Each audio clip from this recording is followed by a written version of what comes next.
yang insyaallah senantiasa dirahmati oleh Allah Subhanahu wa taala. Tentunya selalu kita memanjatkan puji syukur kepada Allah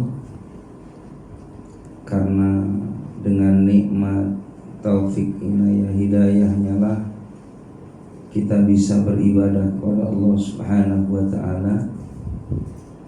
Mudah-mudahan dengan kita bersyukur kita selalu bertambahnya nikmat, rahmah, barokah dalam hidup hingga kita bisa memperoleh kebahagiaan dunia juga kebahagiaan di akhirat. Amin ya rabbal alamin.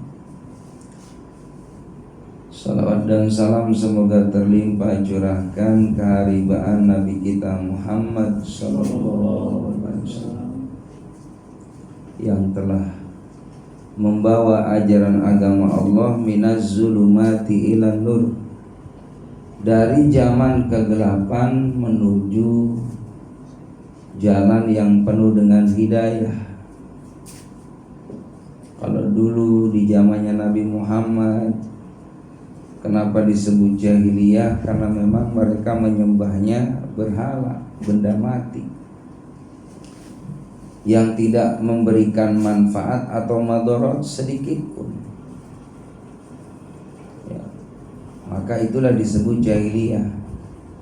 Maka Nabi Muhammad hadir bagaimana memberikan pemahaman, memberikan pengetahuan kepada orang-orang kafir Quraisy agar senantiasa mentauhidkan Allah, beriman kepada Allah.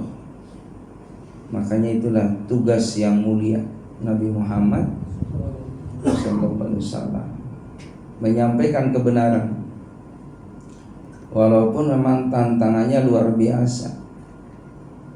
Dan bukan hanya Nabi Muhammad saja, setiap Nabi dan Rasul itu semua ngalamin yang namanya ujian dari kaumnya itu.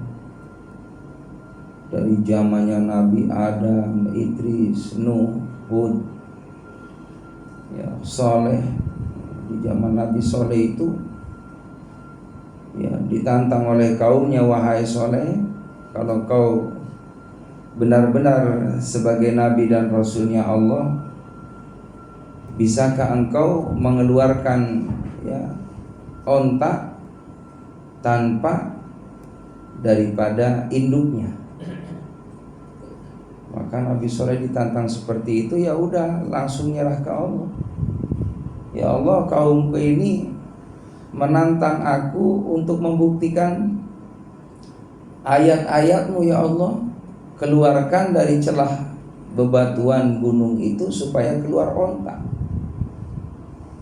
Setelah Nabi Soleh berdoa, Pak, Allahu Akbar, benar itu, dari celah yang kecil itu onta langsung keluar, jamaah rahimakumullah, atas izin Allah. Dan ontanya itu onta betina yang memang jamaah rahimakumullah Allah persiapkan sebagai tanda kebesaran Allah. Itu onta subur banget, yang namanya asinya tadi, air susunya bisa dimanfaati oleh kaumnya Nabi Soleh. Yang namanya susu itu kan vitamin ya, banyak mengandung ya hal yang bagus buat kesehatan tubuh. Makanya Nabi juga menganjurkan kepada kita ini ya, kalau memang ada ya susu yang murni kayak kambing ini, unta, kalau di Mekah itu langsung itu yang ngambil benar-benar dari onta itu sendiri. Kambing juga sama, lalu diminum langsung, itu sunnah. Maka di zamannya kaum Nabi Soleh, Allah berikan ya mukjizat kepada nabinya, dihadirkannya itu onta yang mengeluarkan daripada air susunya dimanfaatkan oleh kaumnya. Sehingga semua itu satu kaumnya itu kebagian menikmati tiap hari, gak pernah kering. Ada diambil banyak sekalipun, itulah mukjizat begitu. Nabi Soleh bilang ke kaumnya, ini ya unta jangan dibunuh, ya, karena ini memberikan manfaat buat kalian. Nggak diindahin aturan Nabi Soleh, ontanya akhirnya dibunuh. Ya, karena bentuk kekecewaan kepada yang nabinya tadi, karena emang nggak iman, susah orang nggak iman, disangkanya ya sihir, ya kan, propaganda dan sebagainya. Padahal jelas ayat-ayat Allah Subhanahu wa taala, Allah keluarkan dari celah batu gunung tadi yang tidak ada induknya. Allah keluarkan itu ya unta betina tadi, dinikmatin itu ya susunya oleh kaumnya, dibunuh juga. Ya, akhirnya Allah murkalah kepada kaumnya, diberikan azab oleh Allah Subhanahu wa taala. Jadi memang seperti itu jamaah rahimakumullah. Dulu juga sama di zamannya Nabi, ya Musa alaihissalam itu dalam kondisi pernah kelaparan.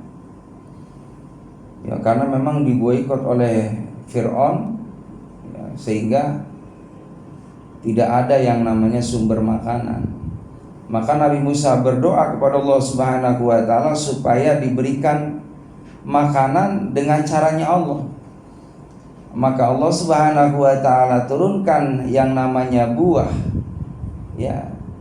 Buah itu jamaah rahimakumullah di halaman itu, di depan rumah, bahkan di depan tempat tinggalnya itu banyak buah-buahan yang memang itu manisnya seperti ya madu manisnya.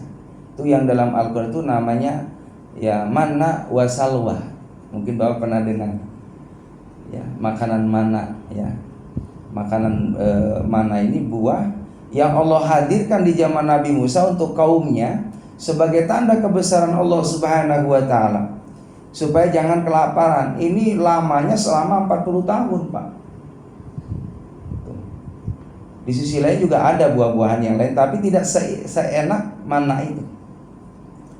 Jadi buah-buahan yang memang rasanya manisnya seperti madu. Lalu salwa, salwa ini adalah ya burung sejenis puyuh. Itu banyak banget untuk dikonsumsi kaumnya Nabi Musa alaihissalam. Silakan. Yang penting kata Nabi Musa, ambillah secukupnya, jangan berlebihan, supaya nggak kelaparan aja kalian. Kami dimuliakan oleh Allah Subhanahu wa taala. Lagi-lagi kaumnya tadi ingkar kepada nabinya, sehingga serakah. Ya, milik orang diambil semaunya, seenaknya. Begitupun burung sama. Ya, puas-puasnya, serakah itu. Sehingga ada orang yang tidak kebagian, hingga ya akhirnya karena kufur nikmat itu, ya diambil lagi nikmatnya oleh Allah Subhanahu wa taala, hingga hilang itu mana dan salwanya. Jadi jamaah rahimakumullah, itulah ayat-ayat Allah Subhanahu wa taala.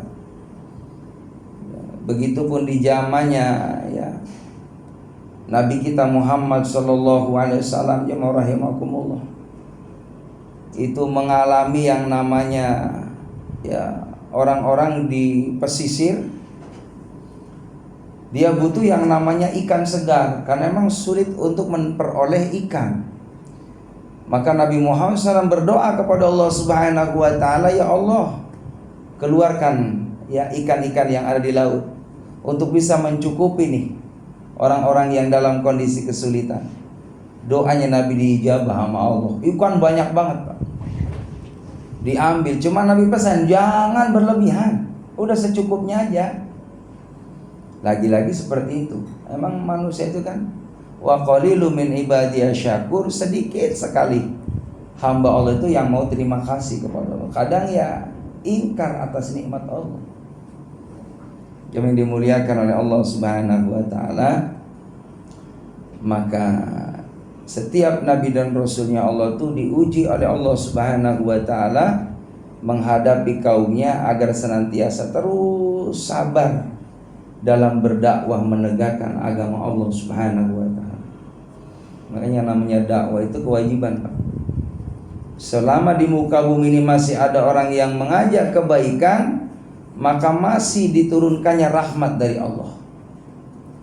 Dalam hadis qudsi itu, jamaah rahimakumullah, ini ahamu ibadi azaban.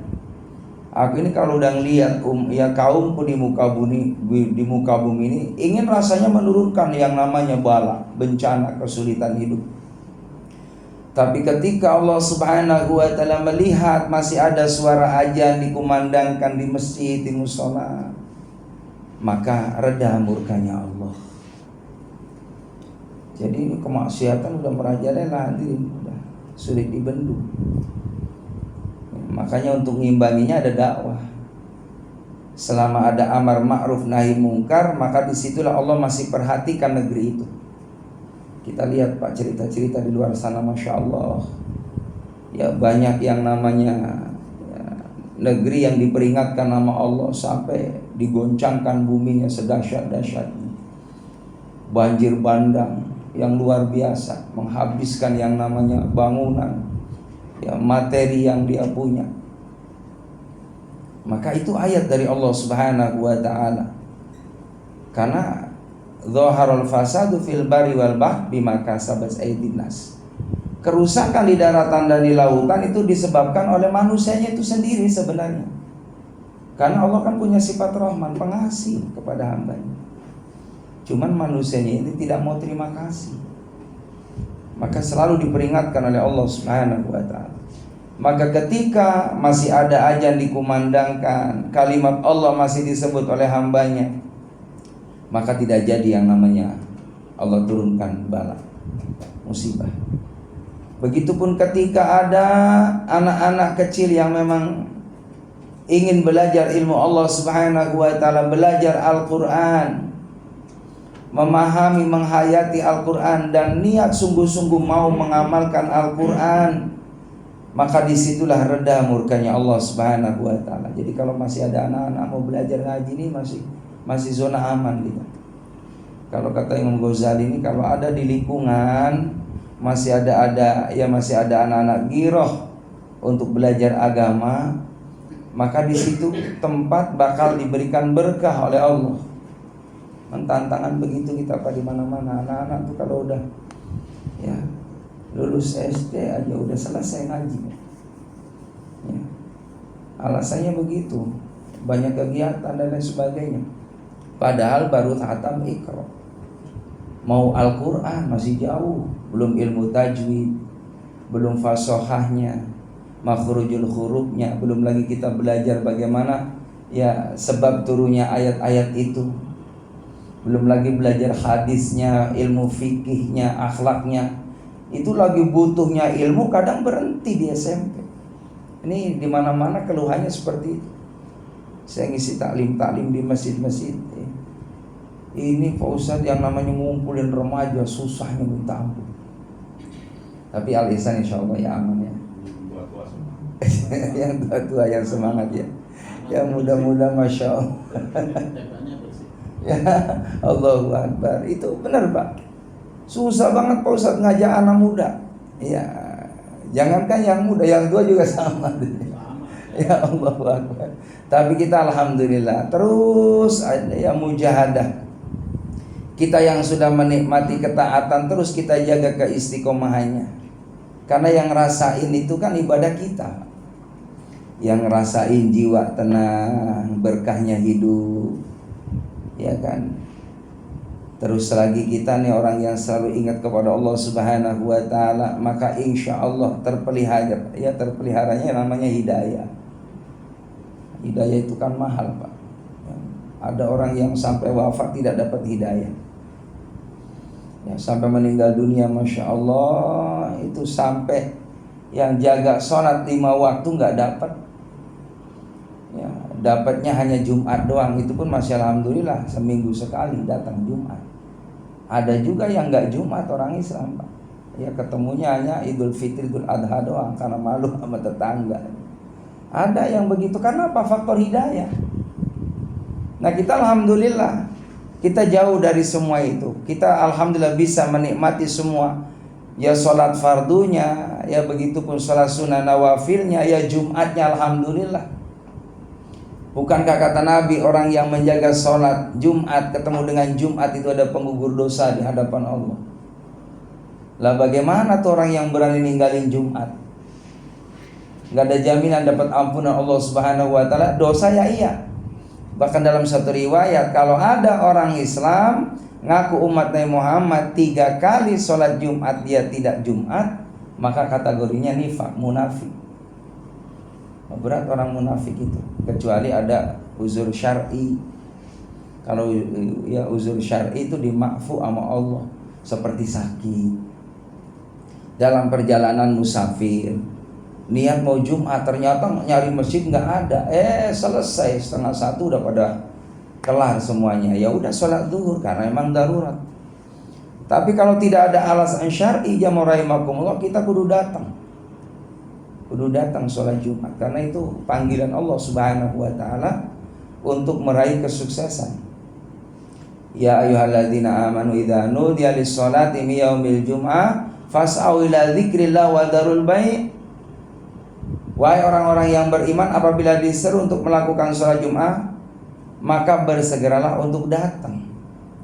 Bagusnya datangnya itu jamaah rahimakumullah ya, kalau bisa sebelum pengumuman, begitu ya jam 11:30 lah gitu kan.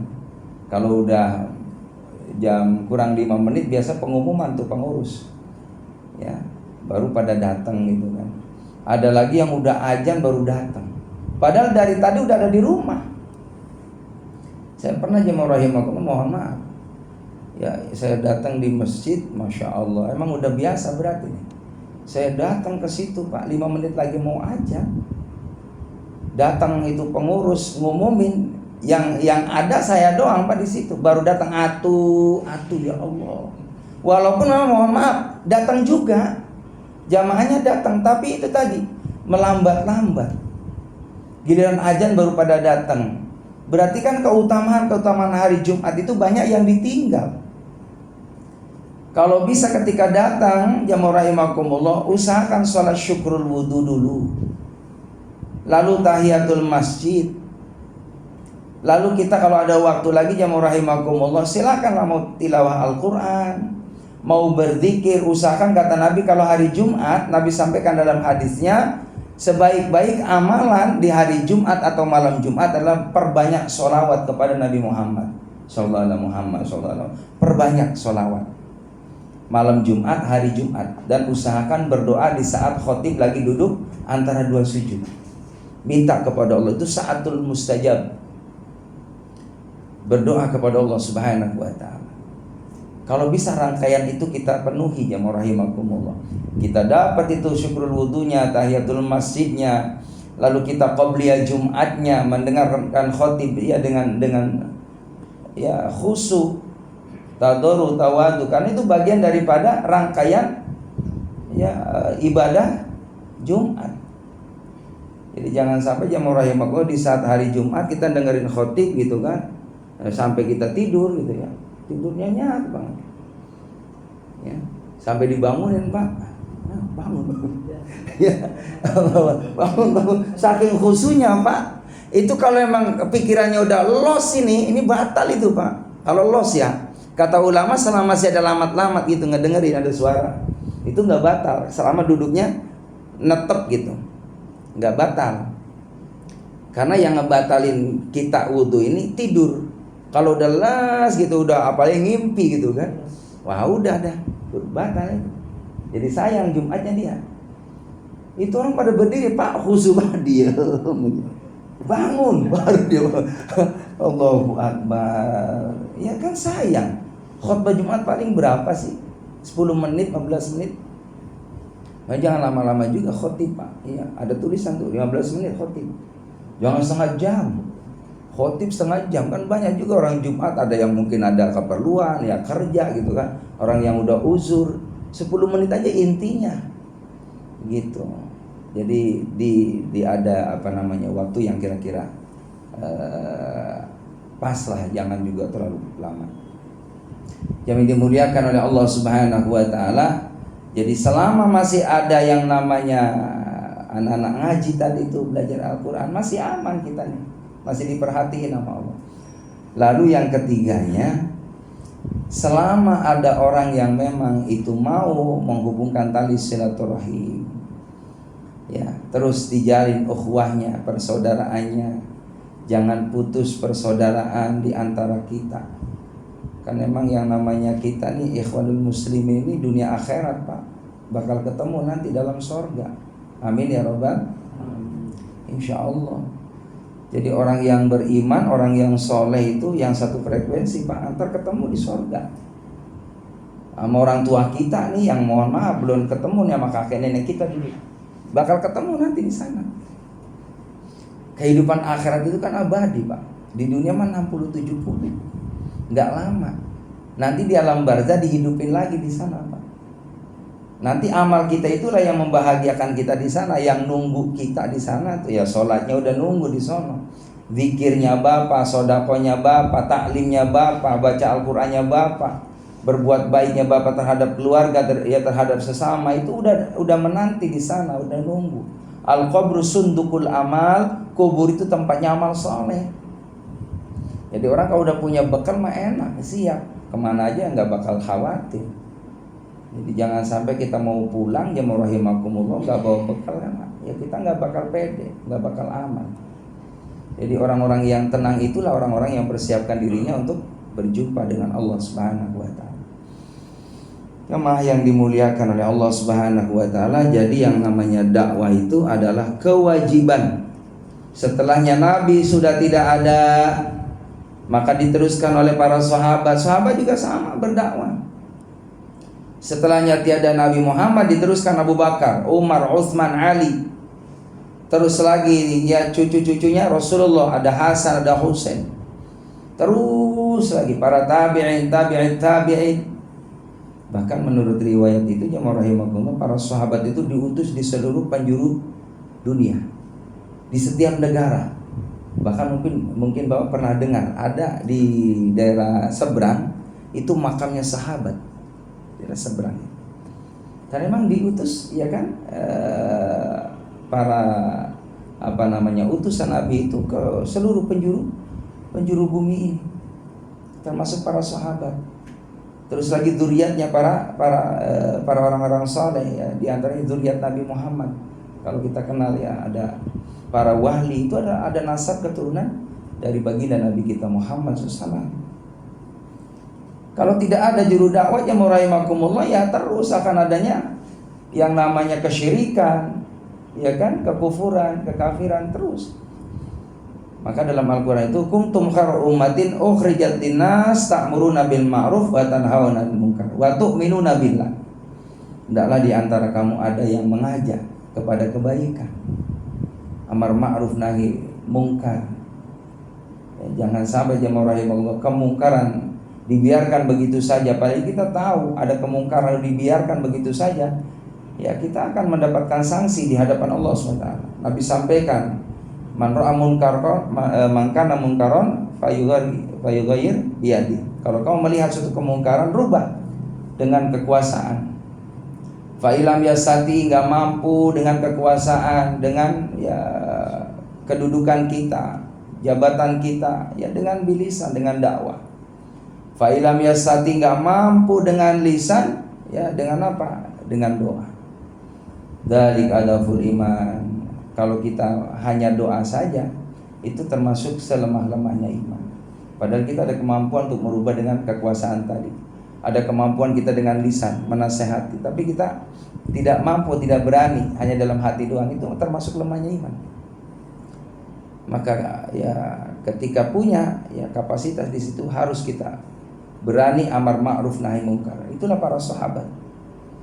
Para sahabat yang rahimakumullah, bagaimana dulu Nabi mengutus sahabat pertama kali ya untuk hijrah ke Habsyah. Ya rahimakumullah, ternyata kurang memuaskan ya responnya orang Habsyah. Lalu juga ke Taif, apalagi di Taif ya Nabi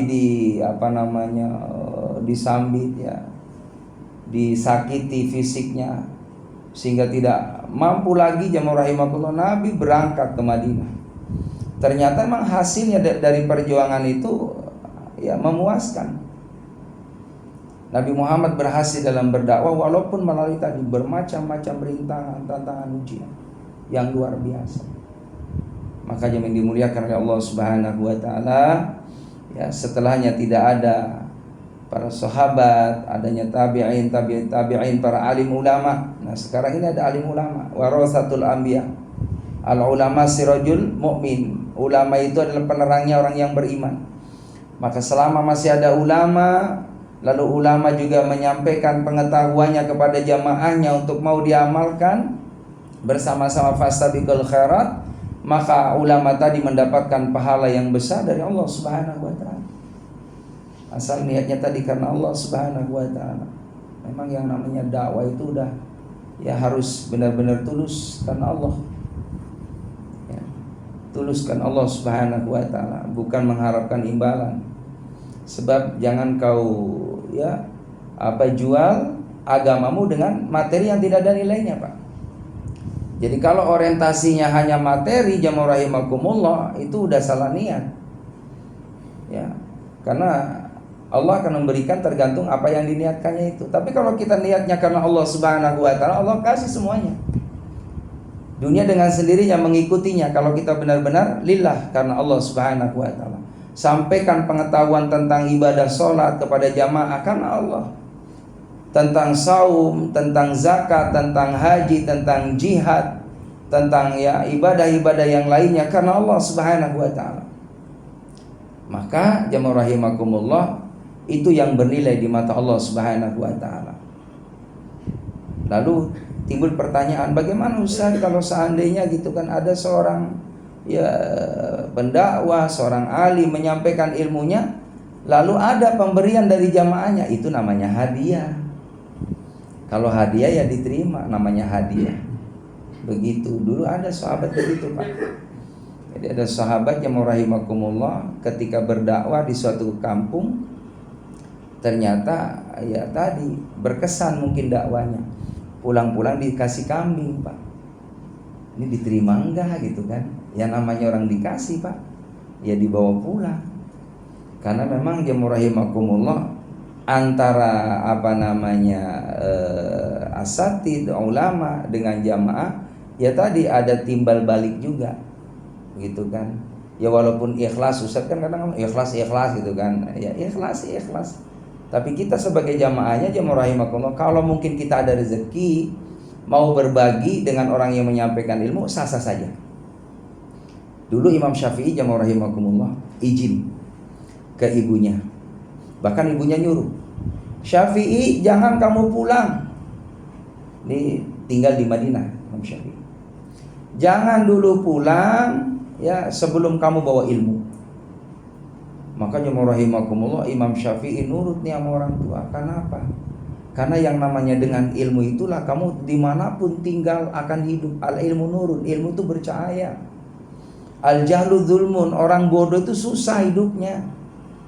Kayak kita yang rahimakumullah ada peluang gitu kan, dapat namanya pekerjaan dan sebagainya karena punya ilmu tadi, punya skill tadi, punya pengetahuan, sehingga kita dikasih kemudahan sama Allah Subhanahu wa taala. Maka berangkatlah Imam Syafi'i jamaah rahimakumullah, ketemu sama gurunya Imam Malik. Maka belajar ilmu agama di sana. Ternyata subhanallah bertahun-tahun jamaah rahimakumullah. Karena ingat jangan pulang sebelum bawa ilmu. Allahu akbar tuh. Ibu yang sayang begitu. Orang tua yang sayang, nah kamu kudu belajar sungguh-sungguh. Baru kalau sudah berhasil dapat ilmu silahkan pulang. Karena sekarang kan beda jamaah rahimakumullah. Pesantrenin gitu kan. Giliran di pesantrenin mungkin lihat gitu kan dari tayangan-tayangan makannya serba kurang. Giliran pulang kok dijamu enak banget. Gitu kan. Mumpung tinggal di rumah, ya seminggu, beli sate, makan yang enak. Makan yang enak-enak, akhirnya kan nggak mau pulang lagi ke pesantren. Ya dijamu yang enak-enak sih. Bukan nggak boleh jamaah rahimakumullah, ya ala kadarnya lah. Tapi diingatkan. Begitu, jangan artinya di sana ngalamin kesulitan, ya lagi belajar mujahadah, latihan prihatin. Kita di sini malah dimanja. Enggak juga. Ya makan ala kadarnya ya. Kita juga di sini sama gitu. Ya sekali-kali lah gitu kan. Ya kasih ayam gitu kan seminggu tuh udah antam pokoknya mumpung di rumah udah sepuasnya. Ya, sholat juga nyantai, tahajud gak dibangunin, baca Quran dibiarkan, mumpung mah biarin, main HP biarin mumpung di rumah, ya kan? Nah ini udah bertentangan dengan pelajaran di pesantren dengan di rumah. Akhirnya mohon maaf tidak sedikit cerita ini Pak. Giliran sudah sampai rumah karena memang tadi orang tua terlalu manja terlalu sayang, mogok. Mau pulang lagi mikirin HP tadi udah kecanduan seminggu. Di pesantren kan nggak boleh Pak. Di pesantren ini ketahuan nih sama ya pimpinan pesantrennya dirampas, diambil, udah disita. Ntar ketemunya kalau liburan setengah tahun kasih lagi. Makanya berhasil jemaah rahimakumullah. Ini karena kan ini kita mohon maaf tantangan kita di masyarakat yaitu ya gadget itu kan. Media itu yang Allahu Akbar jemaah rahimahullah berat tantangan bagi kita. Maka tidak bosan-bosannya kita sebagai orang tua mendakwahkan, mengingatkan anak kita pentingnya tuh yang namanya sholat. Paling tidak sholat ya. Waktunya sholat nak, sholat. Udah ada aja di masjid sholat. Kitanya orang tuanya udah nyontoin. Ayo kamu sholat. Jadi jangan kita nyuruh sholat. Bapak nggak sholat, ntar bapak jam 8. Nggak nyambung Pak, nggak nyambung. Jadi yang namanya dakwah itu ibda bin nafsik, kita dulu nyontoin, baru bakal diikuti. Jadi dimuliakan oleh Allah SWT. Makanya di sini ada tip-tip bagaimana supaya dakwah kita ini diterima, ya, oleh ya orang yang kita ajak dalam kebenaran. Maka tentunya yang pertama bagaimana kita senantiasa memberikan keteladanan, contoh. Jadi yang namanya dakwah itu Nabi itu kan sebagai uswatun hasanah. Makanya diterima dakwahnya beliau. Ngajak orang jihad, Nabi pertama kali perang. Mimpin perang Nabi. Ngajak sahabat, sodako, Nabinya udah nyontoin sodako. Malam tahajud, Nabinya udah tahajud. Duha, Nabi udah duha. Bakti sama orang tua, Nabi seperti itu. Sayangi keluarga, Nabi udah nyontoin, makanya diterima oleh sahabat. Maka itulah jemaah rahimakumullah menjadi uswah yang pertama. Lalu yang kedua, yang namanya dakwah itu benar-benar harus sabar. Sabarnya luar biasa orang dakwah itu jemaah rahimakumullah. Ngajak orang itu masya Allah nggak gampang. Ya karena tadi melalui proses, dan dakwah itu melalui ya sesuai dengan kondisi. Jadi jangan juga langsung ya to the point dipaksa orang itu suruh mau saat ini berubah, nggak bisa. Jadi dikit. Bahkan ada jemaah rahimakumullah orang dakwah itu dengan sodako diiringi dengan doa. Ini ada cerita 3 orang jemaah rahimakumullah, ini semua pelaku maksiat. Ini orang ikhlas banget, setiap ada rezeki dia ngasih siapapun, orang susah kayak orang apa mesti dikasih sama dia. Dengan asbab mudah-mudahan ini jadi asbab kebaikan. Karena dakwah itu kan ada bilisan dengan ucapan para ustadz, ada bil mal dengan harta dakwah, ada bil afal dengan perbuatan. Jadi bermacam-macam metode dakwah itu. Maka kalau orang ini dakwanya dengan sodako Pak. Ketemu jemaah rahimakumullah itu sama pelacur. Ya, ketemu pelacur nih. Ya, hari ini situ jangan kerja. Saya kasih biasanya berapa semalam? Ya dapat 2 juta, saya kasih jangan kerja. Allahu Akbar Pak. Itu asbab hidayah. Allah turunkan itu, masya Allah, hidayah ke orang tadi. Ini orang baik banget.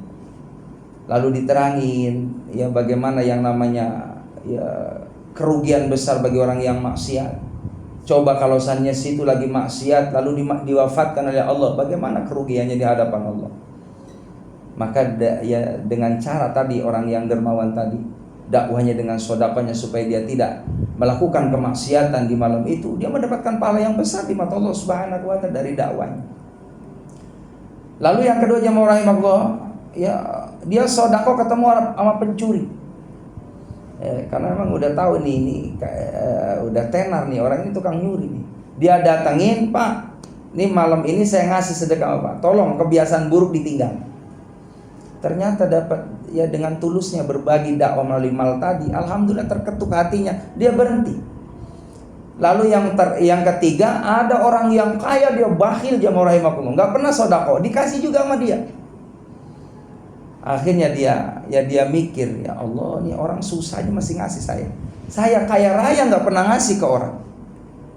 Maka dari situlah disadarkan oleh Allah Subhanahu wa taala melalui dakwahnya orang yang ikhlas tadi, dan ketiga-tiganya dapat hidayah dari Allah Subhanahu wa taala. Jadi emang sabar dalam dakwah. Ya, termasuk dulu ada seorang ulama begitu hadirin. Setiap berangkat ke masjid dihina. Lalu hinaannya itu dibalik dengan doa, ya Allah kasih hidayah mereka ya Allah. Itu orang yang menghina tadi, Allah lembutkan hatinya, dia taubat kepada Allah, dia jadi orang soleh, pengikut yang setia dengan orang yang tadi yang dicelaknya, dihinanya. Jadi masalah hati itu urusan Allah Subhanahu wa taala. Dan jangan pernah kita mohon maaf melihat seseorang dari hal negatifnya. Karena yang bisa merubah semua itu Allah. Kewajiban kita ini hanya memberikan keteladanan yang baik, mengajak orang kepada kebaikan supaya dapat hidayah dari Allah. Dari sini barangkali ada yang perlu ditanyakan Pak, dipersilakan. Berkenaan dakwah gitu kan Ustaz. Tugas dakwah itu adalah para dai, para alim ulama gitu kan, untuk menyampaikan kepada umatnya gitu kan. Tapi tidak terlalu kemungkinan kita sebagai ikhwan, sebagai manusia juga dakwah gitu kan, terutama dakwah terhadap keluarga yang terdekat dengan Ustaz, semampu dan sekemampuan. Nah, berkenaan dengan ini, karena agama adalah nasihat, adil nasihat. Adil nasihat. Tadi Pak Ustaz mengatakan bahwa sekarang sulit karena memang ada cacat gitu ya. Ya. Nah, jadi sebenarnya kan bisa dipergunakan dengan hal-hal yang positif. Ya, hal positif. Mungkin bagaimana nih Pak Ustaz? Seandainya orang itu kan kadang-kadang susah gitu kan untuk menyampaikan di media sosial hal-hal yang baik gitu kan ya. Dan dikhawatirkan nanti dicap sok lah dan segala Iya, macam gitu. betul. Padahal itu juga bagian daripada nasihat. Nasihatnya adalah Pak Ustaz. Terima kasih. Assalamualaikum. Iya, baik. Ya sekali-kali lah, atau mungkin syukur-syukur jadi suatu amaliyah rutinitas di keluarga kita. Luangkan waktu lah untuk halakoh zikir di rumah. Kita ada pertemuan keluarga, luangkan waktu lah, seminggu sekali aja. Kapan adanya anak kita sempat untuk kumpul di situ bicara masalah agama? Kan mohon maaf ya rahimakumullah, memang seperti itulah di mana-mana. Udah masuk rumah masing-masing pada pegang HP, Pak. Kan sombong-sombong gitu, diam-diam namanya. Kadang-kadang ada ketawa masing-masing gitu kan, ngetawain baik. Jadi nggak ada kualitas waktu buat keluarga. Usahakan di situ. Kalau alhamdulillah memungkinkan ada tilawah Quran, yuk tadarus Quran bareng-bareng di situ. Seminggu sekali lah. Lepaskan dulu HP-nya. Lalu ada yang membaca itu artinya Al-Quran. Kita alhamdulillah punya dasar pengetahuan sedikit banyaknya dari guru-guru kita. Sampaikan ilmu kita ke keluarga kita, yang merupakan tanggung jawab dunia dan akhirat. Di saat sudah pas momennya, sampaikan dakwah mengenai ada maslahat dan madarat. Hati-hati dengan HP. Ini bisa menguatkan iman, bisa melemahkan iman. Maka lihatlah tontonan-tontonan yang bagus gitu kan. YouTube yang memberikan nasihat pencerahan agama. Sedikit demi sedikit dakwanya. Makanya kan metodenya seperti itu. Kita lihat momennya dalam dakwah. Terus lagi iringi dengan doa yang terus, jangan putus-putus kepada Allah supaya diberikan hidayah oleh Allah SWT. Mungkin begitu Pak DKM. Maksudnya gini, kita tuh kan mungkin punya keyakinan bahwa ini nasihat ini baik, kita sebarkan di statusnya. Iya. Kadang-kadang kita berat untuk men-share seperti itu. Ya Bismillah ya, kita harus berani amar ma'ruf nahi mungkar. Ya, yang penting niatnya, ya Allah, saya sharekan dakwah ini ke sahabat-sahabat kita, mudah-mudahan menjadi asbab Allah turunkan hidayah. Walaupun mungkin tanggapan mereka Allah alam bisawab, hanya Allah yang maha tahu. Yang penting niat baik kita. Memang ada pertanyaan seperti itu juga dari jamaah. Apakah boleh Pak Ustadz meng-share gitu kan nasihat-nasihat yang baik buat orang, apa bukankah itu? Bukan, innamal a'malu binniyat. Kayak saya kadang mohon maaf di Facebook saya gitu kan. Kadang mohon maaf gitu kan, saya rekam ini saya kasih ke YouTube. agar mengingatkan diri kita hakikatnya. Apa yang saya sampaikan tadi sesuai dengan amalia saya. Lalu juga mudah-mudahan ketika ada orang melihat lalu berkenaan dengan apa yang dia inginkan dari materinya, seperti tentang taubat, di situ ada syarat-syarat taubat, bagaimana metode dakwah, mudah-mudahan sedikit demi sedikit kali aja ada jadi asbab hidayah bagi orang yang melihat. Jadi niatnya itu. Bukankah pamer Pak Ustadz? Bukan. Beda lagi ceritanya. Kalau kita niatnya karena Allah, insya Allah ladang amal buat kita. Niat ada di sini maksudnya. Di sini, di hati. Ya, jadi di hati yang tahu, orang lain nggak tahu. Walaupun ada begitu, oh pamer ini enggak, insya Allah mudah-mudahan menjadi amal saleh. Itu saja karena waktu sudah isya. Yang benar dari Allah, yang salah adalah kearifan saya. Semoga kita diistiqomahkan dalam kebaikan, amar ma'ruf nahi mungkar, dakwah terus mulai dari diri kita, keluarga kita dan orang banyak. Mudah-mudahan menjadi wasilah jariah buat kita dunia dan akhirat. Amin. Subhanallah bihamdika asyhadu an la ilaha illa anta astaghfiruka wa atubu ilaik. Alhamdulillahirabbil alamin. Demikian, assalamualaikum warahmatullahi wabarakatuh.